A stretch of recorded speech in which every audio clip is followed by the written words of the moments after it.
স্বামী পরিত্যক্তা বাবলি সর্দারের ছিল না মাথা গোঁজার মতো নিজস্ব কোনো ঠাঁই। ভাইয়ের দেওয়া সামান্য জায়গায় তার এই স্বপ্নের নীড় তৈরি করে দিল বাংলাদেশ সনাতন ফাউন্ডেশন।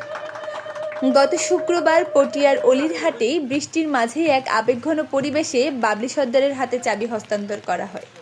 নতুন গৃহ প্রবেশ করে অশ্রুসিক্ত চোখে কৃতজ্ঞতা জানান এই অসহায় মা।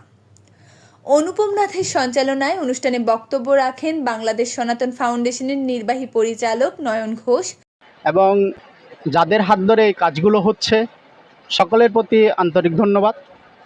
এভাবে এগিয়ে যাবে বাংলাদেশ সনাতন ফাউন্ডেশন আগামীতে, আরও এভাবে সনাতনীদের পাশে থেকে। আশা করি সকলে আপনারা এভাবে বাংলাদেশ সনাতন ফাউন্ডেশনের পাশে থাকবেন। চট্টগ্রাম জেলার টিম লিডার ঝটন নন্দী ও কক্সবাজার জেলার টিম লিডার অধীর শীল সহ সংগঠনের নেতৃবৃন্দ। এই সময় উপস্থিত ছিলেন সুভাষ শীল, জয়তু তালুকদার, দীপ্ত চৌধুরী, নিলয় দাস, রক্তিম দাস, অজয় দাস সহ আরও অনেকে।